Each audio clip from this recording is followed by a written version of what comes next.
নয়াপল্টনে বিএনপি সমাবেশে যোগ দিয়েছেন ঢাকাসহ আশেপাশের জেলার নেতাকর্মীরা। সবার মধ্যে ছিল অন্যরকম উচ্ছ্বাস। নেতাকর্মীরা জানান, দলের নির্দেশনা মোতাবেক এখন থেকেই তারা নির্বাচনী প্রস্তুতি শুরু করবেন। একটি অংশগ্রহণমূলক ও অবাধ সুষ্ঠু নির্বাচনে বিএনপি ক্ষমতায় আসবে বলেও প্রত্যাশা তাদের। প্রিয় নম্বর সেট করে বিকাশে সেন্ড মানি করুন ফ্রি।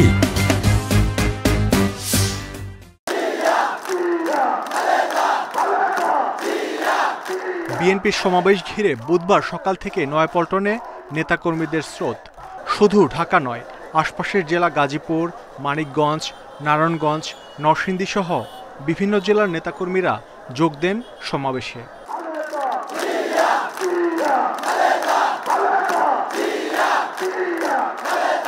জাতীয় পতাকা, ব্যানার, ফেস্টুন সহ দলীয় নানা স্লোগানে মুখর হয়ে ওঠে নয়াপল্টন সহ আশপাশের এলাকা।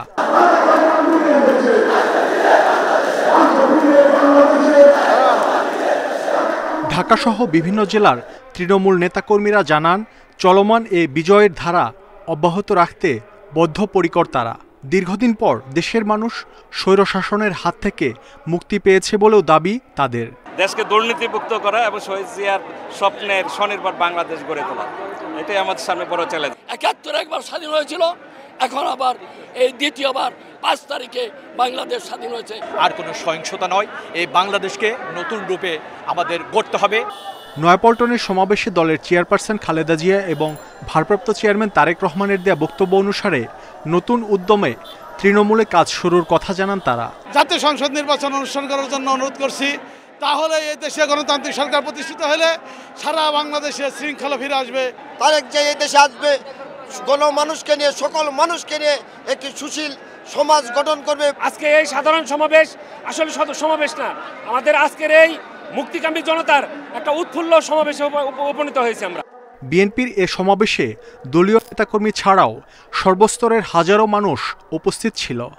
গণঅভ্যুত্থানে আওয়ামী লীগ সরকারের পতনের একদিন পরই নয়াপল্টনে বিএনপির কেন্দ্রীয় কার্যালয়ের সামনে এই সমাবেশ। এতে যোগ দেওয়া নেতাকর্মীরা বলছেন, দীর্ঘদিন পরে হলেও ছাত্র জনতার আন্দোলন, জনগণের আন্দোলন সফল হয়েছে, তাই আজকের এই সমাবেশকে তারা বিজয় উৎসব হিসেবে পালন করলেন। মাহমুদ শরীফ, ইন্ডিপেন্ডেন্ট নিউজ, নয়াপল্টন, ঢাকা।